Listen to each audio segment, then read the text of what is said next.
Bar കേസിൽ തുടരന്വേഷണം നടത്തുന്നതിൽ തെറ്റില്ലെന്ന് vigilance director Jacob തോമസിന് നിയമ ഉപദേശം ലഭിച്ചു. വിജിലൻസ് നിയമ ഉപദേശകൻ സി അഗസ്റ്റിനാണ് നിയമ ഉപദേശം നൽകിയത്. ബാർ മുതലാളിമാരുടെ ശബ്ദരേഖ വീണ്ടും പരിശോധിക്കണമെന്നും നിയമ ഉപദേശം. ബാർ ഉടമകളുടെ യോഗത്തിൽ മന്ത്രിമാർക്ക് കോഴ കൊടുത്തു എന്ന് ബാർ ഉടമകൾ വെളിപ്പെടുത്തിയിരുന്നു. ഇതിന്റെ ശബ്ദരേഖ ബിജു രമേശ് അന്വേഷണ ഉദ്യോഗസ്ഥർ മുമ്പാകെ ഹാജരാക്കിയിരുന്നു. എന്നാൽ ഇത് വിശ്വസനീയമല്ലെന്നായിരുന്നു അന്വേഷണ ഉദ്യോഗസ്ഥരുടെ കണ്ടെത്തൽ. ശബ്ദരേഖ ഒരിക്കൽ കൂടി ശാസ്ത്രീയമായ പരിശോധനയ്ക്ക് വിധേയമാക്കണമെന്നും മുമ്പ് നടന്ന അന്വേഷണത്തിൽ ഇത് കൂടുതൽ പരിശോധനയ്ക്ക് വിധേയമാക്കാതിരുന്നത് തെറ്റായിപ്പോയെന്നും വിജിലൻസ് ലീഗൽ അഡ്വൈസറുടെ നിയമോപദേശത്തിൽ പറയുന്നു.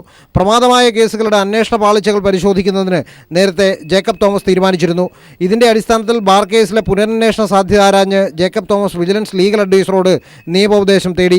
നിയമോപദേശത്തിന്റെ അടിസ്ഥാനത്തിൽ ഇനി എന്ത് നടപടി ഈ കാര്യത്തിൽ സ്വീകരിക്കണമെന്ന് അന്തിമമായി തീരുമാനിക്കുന്നത് വിജിലൻസ് ഡയറക്ടറായ ജേക്കബ് തോമസ് ആണ്. പുനരന്വേഷണത്തിൽ തെറ്റില്ല എന്ന് നിയമോപദേശം ലഭിച്ചിരിക്കുന്ന പശ്ചാത്തലത്തിൽ മന്ത്രിമാർക്കെതിരായ കേസുകൾ ഒരിക്കൽ കൂടി അന്വേഷിക്കാനാണ് സാധ്യത. News bureau, Thiruvananthapuram. ജനക്ഷേമകരമായ പദ്ധതികൾ പ്രഖ്യാപിച്ച് LDF സർക്കാരിന്റെ ആദ്യ ബജറ്റ് അവതരിപ്പിച്ചു. 20,000 കോടി രൂപയുടെ രണ്ടാം മാന്ദ്യവിരുദ്ധ പ്രത്യേക നിക്ഷേപ പാക്കേജ് വിഭാവനം ചെയ്യുന്ന ബജറ്റാണ് ധനമന്ത്രി ഡോക്ടർ തോമസ് ഐസക് നിയമസഭയിൽ അവതരിപ്പിച്ചത്. കാർഷിക, വ്യാവസായിക, ആരോഗ്യ മേഖലകൾക്ക് പ്രത്യേക ഊന്നൽ ബജറ്റിൽ നൽകിയിട്ടുണ്ട്. റബ്ബർ വില സ്ഥിരതാ ഫണ്ടിന് 500 കോടി രൂപയും ബജറ്റിൽ നൽകുന്നു. നാം പ്രത്യേക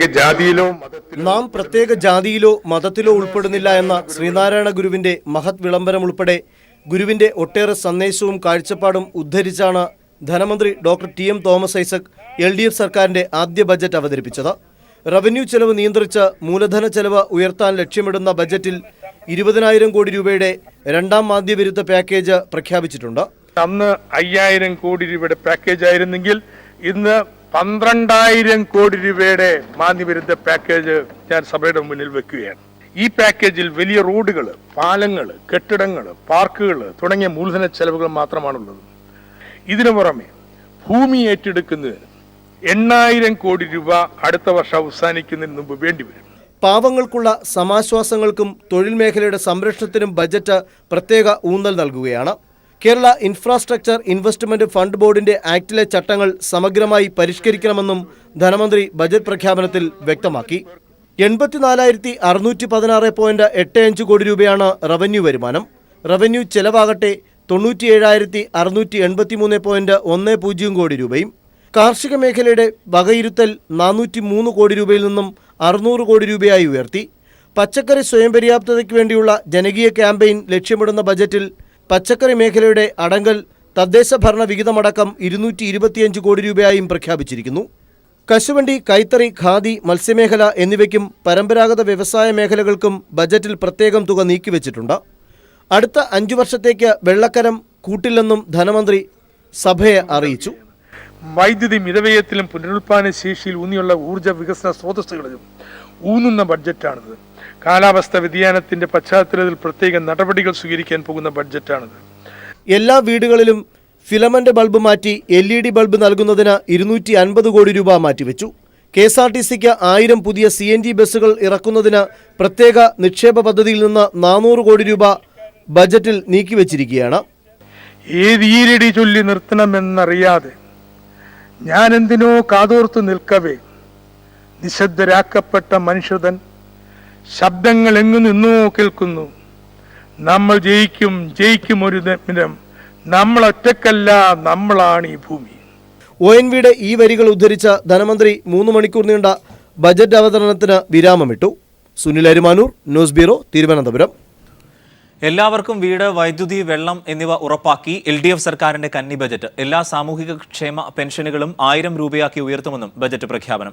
ക്ഷേമ പെൻഷനുകളുടെ കുടിശ്ശിക ഉടൻ കൊടുത്തു തീർക്കുമെന്നും ബജറ്റിൽ ഉറപ്പു നൽകുന്നു. 1000 കോടി രൂപയുടെ സമഗ്ര ആരോഗ്യ പദ്ധതിയും ബജറ്റിൽ വിഭാവനം ചെയ്യുന്നുണ്ട്. സ്ത്രീകൾക്കായി പ്രത്യേക വകുപ്പ് രൂപീകരിക്കാനും 60 കഴിഞ്ഞ ട്രാൻസ്ജെൻഡേഴ്സിന് പെൻഷൻ ഏർപ്പെടുത്തുമെന്നും ബജറ്റ് വിഭാവനം ചെയ്യുന്നു. 1000 രൂപ മുതൽ സാമൂഹിക ക്ഷേമ പെൻഷൻ ജൂൺ മുതൽ വിതരണം ചെയ്യും. 1 മാസത്തെ പെൻഷൻ മുൻകൂറായും ഇതോടൊപ്പം നൽകും. ഇതിനായി 1000 കോടി രൂപയാണ് ബജറ്റിൽ അധികമായി വകയിരുത്തിയിരിക്കുന്നത്. പെൻഷൻകാർക്ക് വീടുകളിൽ പണം എത്തിച്ചു നൽകും. 60 കഴിഞ്ഞ മുഴുവൻ സാധാരണക്കാരെയും പെൻഷൻ പദ്ധതിക്ക് കീഴിൽ കൊണ്ടുവരും. 5 വർഷത്തിലേറെയായി ഭർത്താവിനാൽ ഉപേക്ഷിക്കപ്പെട്ടവർക്കും പെൻഷൻ ഏർപ്പെടുത്തും. 5 വർഷത്തിനുള്ളിൽ കേരളത്തിലെ പാർപ്പിട പ്രശ്നം പരിഹരിക്കും. ഇതിനായി തദ്ദേശ ഭരണ സ്ഥാപനങ്ങളുടെ സഹായത്തോടെ വീട് വേണ്ടവരുടെ പട്ടിക തയ്യാറാക്കും. നിലവിൽ പണി മുടങ്ങിക്കിടക്കുന്ന വീടുകൾ പൂർത്തിയാക്കും. ഭൂമിയില്ലാത്തവർക്ക് 3 സെന്റ് ഭൂമി ലഭ്യമാക്കും. എൻഡോസൾഫാൻ ദുരിതബാധിതർക്ക് 10 കോടി രൂപ വകയിരുത്തിയിട്ടുണ്ട് ബജറ്റിൽ. സമഗ്ര ആരോഗ്യ ഇൻഷുറൻസ് പദ്ധതിക്കും ബജറ്റ് ഊന്നൽ നൽകുന്നു. എല്ലാവിധ രോഗങ്ങൾക്കും പൂർണ്ണ സൗജന്യ ചികിത്സ ഉറപ്പാക്കാനുള്ള പദ്ധതിയും ബജറ്റിൽ വിഭാവനം ചെയ്യുന്നു. 1000 കോടി രൂപയുടെ ബൃഹത് ഇൻഷുറൻസ് പദ്ധതിയാണ് ഇതിനായി നടപ്പാക്കുക. അങ്കണവാടി പ്രവർത്തകർക്ക് വർദ്ധിപ്പിച്ച ഓണറേറിയം നൽകാൻ 125 കോടി രൂപ വകയിരുത്തിയിട്ടുണ്ട്. സൗജന്യ റേഷൻ വിപുലീകരണത്തിന് 300 കോടി രൂപയാണ് അധികമായി വകയിരുത്തിയിട്ടുള്ളത്. മുഴുവൻ പ്രീമെട്രിക് ഹോസ്റ്റലുകളും ആധുനികവൽക്കരിക്കും. പട്ടികജാതിക്കാർക്കും ആദിവാസികൾക്കും ഭൂമി വാങ്ങാനും വീട് നിർമ്മിക്കാനും 498 കോടി രൂപ വകയിരുത്തിയിട്ടുണ്ട്. സ്ത്രീകൾക്ക് വേണ്ടി പ്രത്യേക വകുപ്പ് ആരംഭിക്കും. 60 കഴിഞ്ഞ ട്രാൻസ്ജെൻഡേഴ്സിന് പെൻഷൻ അനുവദിക്കും. ട്രാൻസ്ജെൻഡർ വിദ്യാർത്ഥികൾക്ക് പ്രത്യേക വിദ്യാഭ്യാസ ആനുകൂല്യങ്ങൾ നൽകും. LDFന്റെ പത്രികയിൽ ഊന്നിയുള്ള ബജറ്റിൽ സാധാരണക്കാർക്ക് ആശ്വാസം നൽകിയതിനൊപ്പം കടുത്ത നികുതി നിർദ്ദേശങ്ങൾ ഒഴിവാക്കുകയും ചെയ്തിട്ടുണ്ട്. News bureau, Thiruvananthapuram. കടുത്ത സാമ്പത്തിക പ്രതിസന്ധികൾക്കിടയിലും വിദ്യാഭ്യാസ, വ്യാവസായിക, കാർഷിക മേഖലകൾക്കായി വൻ തുകയാണ് ബജറ്റിൽ വകയിരുത്തുന്നത്. കാർഷിക മേഖലയ്ക്കായി 600 കോടി രൂപ നീക്കിവച്ചിട്ടുണ്ട്. അന്തർദേശീയ നിലവാരത്തിൽ 1000 സർക്കാർ സ്കൂളുകൾ യാഥാർത്ഥ്യമാക്കുമെന്നും 5 വ്യാവസായിക സോണുകൾക്കായി 5100 ഏക്കർ ഭൂമി ഏറ്റെടുക്കുമെന്നും ബജറ്റ് പ്രഖ്യാപിക്കുന്നു. LDF സർക്കാരിന്റെ വികസന കാഴ്ചപ്പാടിലൂന്നി കാർഷിക, വിദ്യാഭ്യാസ, വ്യാവസായിക മേഖലകൾക്ക് പ്രത്യേക പരിഗണന നൽകിയാണ് ധനമന്ത്രി ഡോക്ടർ TM തോമസ് ഐസക് തന്റെ 7ാമത്തെ ബജറ്റും അവതരിപ്പിച്ചത്. കാർഷിക മേഖലയ്ക്കായുള്ള വകയിരുത്തൽ 403 കോടി രൂപയിൽ നിന്നും 600 കോടി രൂപയാക്കി ഉയർത്തിയ ബജറ്റിൽ റബ്ബർ വിലസ്ഥിരതാ ഫണ്ടിന് 500 കോടി രൂപയും, നെല്ല് സംഭരണത്തിനായി 385 കോടി രൂപയും, നാളികേര സംഭരണത്തിനായി 100 കോടി രൂപയും വകയിരുത്തുന്നു. നെൽവയൽ നികത്തുന്നതിനായി 2014-15 സാമ്പത്തിക വർഷത്തെ ബജറ്റിൽ ധനകാര്യ ബില്ലിന്റെ ഭാഗമായി കൊണ്ടുവന്ന വ്യവസ്ഥകൾ റദ്ദാക്കുമെന്നതാണ് മറ്റൊരു പ്രധാന പ്രഖ്യാപനം. വിവിധ ജില്ലകളിലായി വിവിധ കാർഷിക പാർക്കുകളും ചെറുകിട ഇടത്തരം അഗ്രോ പാർക്കുകളുടെ ശൃംഖലയും ബജറ്റിൽ വിഭാവനം ചെയ്യുന്നു. അന്തർദേശീയ നിലവാരമുള്ള 1000 സ്കൂളുകൾ 5 വർഷത്തിനകം യാഥാർത്ഥ്യമാക്കുമെന്നതാണ് വിദ്യാഭ്യാസ മേഖലയ്ക്കായുള്ള പ്രധാന പ്രഖ്യാപനം. ഓരോ മണ്ഡലത്തിലെയും ഒരു സർക്കാർ സ്കൂൾ അന്തർദേശീയ നിലവാരത്തിലേക്ക് ഉയർത്തുന്നതിന് 1000 കോടി രൂപയും വിദ്യാഭ്യാസ വായ്പ തിരിച്ചടയ്ക്കാനുള്ള സർക്കാർ സഹായമായി 100 കോടി രൂപയും ബജറ്റിൽ വകയിരുത്തി. 5 ബൃഹത് വിവിധോദ്ദേശ വ്യവസായ സോണുകൾക്ക് 5100 ഏക്കർ ഭൂമി ഏറ്റെടുക്കാനായി 5100 കോടി രൂപ നീക്കിവച്ചപ്പോൾ കൊച്ചി, പാലക്കാട് വ്യവസായ ഇടനാഴിക്കായി 1500 ഏക്കർ ഭൂമി ഏറ്റെടുക്കുമെന്നും പ്രഖ്യാപനമുണ്ട്. IT പാർക്കുകൾക്ക് 1325 കോടി രൂപയും 1500 സ്റ്റാർട്ടപ്പുകൾക്ക് സഹായം നൽകുന്ന പദ്ധതിയും ബജറ്റിൽ വാഗ്ദാനം ചെയ്യുന്നു. മെഡിക്കൽ കോളേജുകൾ, ജനറൽ, ജില്ലാ, താലൂക്ക് ആശുപത്രികൾ എന്നിവയുടെ നവീകരണത്തിന് മാന്ദ്യവിരുദ്ധ പാക്കേജിൽ നിന്നും 1000 കോടി രൂപ വകയിരുത്തുന്ന ബജറ്റിൽ തിരുവനന്തപുരം മെഡിക്കൽ കോളേജിനെ എയിംസ് നിലവാരത്തിലേക്ക് ഉയർത്തുമെന്നും പ്രഖ്യാപനമുണ്ട്. ചുരുക്കത്തിൽ കൃത്യമായ ധനവിനിയോഗത്തിലൂടെ എല്ലാ മേഖലയ്ക്കും അർഹിക്കുന്ന പ്രാധാന്യം നൽകുന്നതാണ് പിണറായി വിജയൻ സർക്കാരിന്റെ ആദ്യ ബജറ്റ്. ജിതിൻ ചന്ദ്രൻ, തിരുവനന്തപുരം. നികുതി വരുമാനം 25% വർദ്ധിപ്പിക്കുന്നത് ലക്ഷ്യമിടുന്നതാണ് ബജറ്റിലെ നികുതി നിർദ്ദേശങ്ങൾ. അഴിമതി നിർമ്മാർജ്ജനം, ആഭ്യന്തര ഓഡിറ്റ് ശക്തിപ്പെടുത്തൽ, നിയമ നടപടികൾ, റവന്യൂ റിക്കവറി ദ്രുതഗതിയിലാക്കൽ എന്നിവ വഴി വാണിജ്യ നികുതി പിരിവ് ഊർജിതമാക്കും. ഗോതമ്പ് ഉൽപ്പന്നങ്ങൾ, വെളിച്ചെണ്ണ, തുണിത്തരങ്ങൾ, ജങ്ക് ഫുഡ്സ് തുടങ്ങിയവയ്ക്ക് ഇനി മുതൽ വില കൂടും. സംസ്ഥാനത്ത് കഴിഞ്ഞ 3 വർഷമായി 10 മുതൽ 12% വീതം വർദ്ധിച്ച നികുതി വരുമാനം 2016 ജൂൺ മാസത്തിൽ മാത്രം 19% വർധനവാണ് നേടിയത്. ഈ സാഹചര്യത്തിൽ നികുതി വരുമാനം 25% വർദ്ധിപ്പിക്കുന്നത് ലക്ഷ്യമിട്ടാണ് LDF സർക്കാരിന്റെ കന്നി ബജറ്റ് നികുതി നിർദ്ദേശങ്ങൾ മുന്നോട്ട് വയ്ക്കുന്നത്. വാണിജ്യ നികുതി പിരിവ് ഊർജിതപ്പെടുത്തുന്നതിനായും തോമസ് ഐസക്കിന്റെ ബജറ്റ് 9 തന്ത്രങ്ങൾ മുന്നോട്ട് വയ്ക്കുന്നു. അഴിമതി നിർമ്മാർജ്ജനം, കൂടുതൽ വ്യാപാരികളെ നികുതി വലയത്തിൽ കൊണ്ടുവരിക, യുക്തിസഹമായ നികുതി നിരക്ക്, ഇന്റേണൽ ഓഡിറ്റ് ശക്തിപ്പെടുത്തുക, നിയമ നടപടികൾ, റവന്യൂ റിക്കവറി ദ്രുതഗതിയിലാക്കുക, വ്യാപാരി സൗഹൃദ സമീപനം തുടങ്ങിയവയാണ് ഇതിൽ പ്രധാനം. അധിക വിഭവ സമാഹരണത്തിന്റെ ഭാഗമായി വില വർദ്ധിക്കുന്നത് താഴെ പറയുന്നവയ്ക്കാണ്. ഗോതമ്പ് ഉൽപ്പന്നങ്ങൾ, വെളിച്ചെണ്ണ, ബസുമതി അരി എന്നിവയ്ക്ക് 5% നികുതി കൂട്ടിയത്. എന്നാൽ ജങ്ക് ഫുഡ്സിന് ഫാറ്റ് നികുതി എന്ന നിലയിൽ 14.5% നികുതി വർദ്ധിപ്പിച്ചത്. തുണിത്തരങ്ങൾക്ക് 2%. കുടുംബാംഗങ്ങൾ തമ്മിലുള്ള ഭാഗപത്രം, ഒഴിമുറി, ദാനം, ധനനിശ്ചയം എന്നീ ആധാരങ്ങളുടെ മുദ്രവില 3% വർദ്ധിക്കും. മുദ്രവിലയിലും രജിസ്ട്രേഷൻ ഫീസിലും ഉണ്ടായിരുന്ന പരിധി ഒഴിവാക്കി. വിലയാധാരങ്ങൾക്കുള്ള നിരക്ക് 2% ഉയർത്തിയത്. ചരക്ക് വാഹനങ്ങൾ, അന്തർ സംസ്ഥാന ടൂറിസ്റ്റ് ബസ്സുകൾ, പ്രത്യേകം രൂപകൽപ്പന ചെയ്ത വാഹനങ്ങൾ, ഡിസ്പോസിബിൾ പ്ലാസ്റ്റിക് ഉൽപ്പന്നങ്ങൾ, അലക്ക് സോപ്പുകൾ എന്നിവയ്ക്കും വില വർദ്ധിക്കും. അതേസമയം ടൂറിസം മേഖലയ്ക്ക് പ്രോത്സാഹനമെന്ന നിലയിൽ ഇവയ്ക്ക് ആഡംബര നിരക്കുകളിൽ ഇളവ് നൽകിയിട്ടുണ്ട്. അതുകൊണ്ട് തന്നെ ഹോട്ടൽ മുറികളുടെ വിലയിലും കുറവുണ്ടാകും. സിനിമയുടെ പകർപ്പവകാശ കൈമാറ്റത്തിനുള്ള ഇളവ് പൂർണ്ണമായും പുനഃസ്ഥാപിക്കും. സ്ക്രാപ്പ് ബാറ്ററികൾ, തെർമോകോൾ ഡിസ്പോസിബിൾ ഉൽപ്പന്നങ്ങൾ എന്നിവയ്ക്കും വില കുറയും. അനുമാന നികുതിദായകർക്കുള്ള പെനാൽറ്റി ഭാരം കുറയ്ക്കുവാൻ വേണ്ടി ആംനസ്റ്റി പദ്ധതിയും നടപ്പിലാക്കും. നികുതി ചോർച്ച തടയുന്നതിന് ശക്തമായ നടപടികൾ സർവ്വ മേഖലയിലുമായി സ്വീകരിക്കാനും ബജറ്റ് നിർദ്ദേശിക്കുന്നു. നികുതി പിരിവിന്റെ കൃത്യമായ ഉറപ്പിന് സമ്മാന പദ്ധതിയായ ലക്കി വാറ്റ് പുനഃസ്ഥാപിക്കും. ചുരുക്കത്തിൽ സാധാരണക്കാരന് മേൽ നികുതിഭാരം വലിയ തോതിൽ അടിച്ചേൽപ്പിക്കാതെ നികുതി വരുമാന വർധനവ് ലക്ഷ്യം വയ്ക്കുന്ന ബജറ്റാണ് ധനമന്ത്രി തോമസ് ഐസക് യാഥാർത്ഥ്യമാക്കിയത്.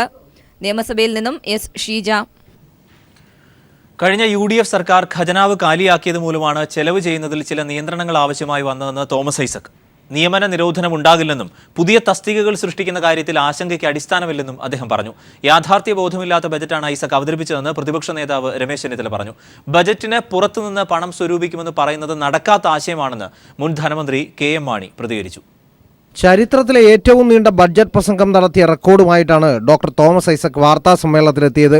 കഴിഞ്ഞ UDF സർക്കാർ ഖജനാവ് കാലിയാക്കിയത് മൂലമാണ് ചില നിയന്ത്രണങ്ങൾ ആവശ്യമായി വന്നതെന്ന് ധനമന്ത്രി വ്യക്തമാക്കി. നിയമന നിരോധനം ഉണ്ടാവില്ലെന്നും പുതിയ തസ്തികകൾ സൃഷ്ടിക്കുന്ന കാര്യത്തിൽ ആശങ്കയ്ക്ക് അടിസ്ഥാനമില്ലെന്നും അദ്ദേഹം പറഞ്ഞു. കഴിവതും എന്നാ പറയുന്നത്, കഴിവതും അതിക്കുമ്പോൾ വായിക്കേ കൃത്യമായിട്ട്. ഇന്നും വേറൊന്നുമല്ല, പണമില്ല അതുകൊണ്ട് തന്നെ നിയമം നിരോധിച്ചാൽ ഇപ്പം നിലവിലുള്ള തസ്തികൾ അത് തടഞ്ഞ് നിയമിക്കുന്നതിന് യാതൊരു തടസ്സവും ഇല്ല. ബാക്കിയുള്ള കാര്യങ്ങൾ ഒരു 2 വർഷത്തേക്ക് നമ്മൾ നിയന്ത്രിക്കണം സ്വയം. ഐസക്കിന്റെ ബഡ്ജറ്റിനെ അതിരൂക്ഷമായ ഭാഷയിലാണ് പ്രതിപക്ഷ നേതാക്കൾ വിമർശിച്ചത്. അധിക വിഭവ സമാഹരണമെന്ന് ഐസക് പറയുന്ന കാര്യം നടപ്പിലാവാത്തതാണെന്ന് പ്രതിപക്ഷ നേതാവ് രമേശ് ചെന്നിത്തല ആക്ഷേപിച്ചു. 800 കോടി രൂപയുടെ അധിക ഭാരം ജനങ്ങൾക്ക് ബഡ്ജറ്റിലൂടെ അടിച്ചേൽപ്പിച്ചിരിക്കുകയാണ്.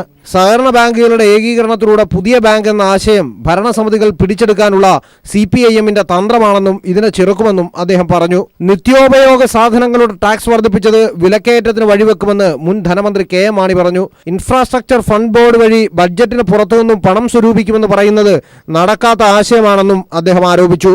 ഇത് ഒരു പ്രത്യേക കമ്പനി രൂപീകരിച്ച് കമ്പനിയിലേക്ക് മോട്ടോർ വാഹന നികുതിയുടെ 10% കൊടുത്ത് ആ തുക ഉപയോഗിച്ച് വേറെ ലോൺ എടുത്ത് ആ തുകയിൽ നിന്ന് ഇതെന്ത് ഇടപാടാണ്? ഇത് മലർപ്പണിക്കാരൻ്റെ കണക്ക് പോലെയാണ്. ഇതല്ല, ഒരു കമ്പനി രൂപീകരിക്കണമെങ്കിൽ ഇപ്പോൾ ഒരു 3 മാസമെങ്കിലും സമയമെടുക്കും. ഓട്ടോ അക്കൗണ്ട് 3 മാസത്തേക്ക് ഇപ്പോൾ ചിലവിന് വേണ്ടി പാസ്സാക്കിയിരിക്കുന്നത്. ഈ പീരീഡിലൊന്നും കമ്പനി രൂപീകരിക്കപ്പെടുകയില്ല. ഈ വർഷം ഒന്നും നടപ്പിലാവുകയുമില്ല.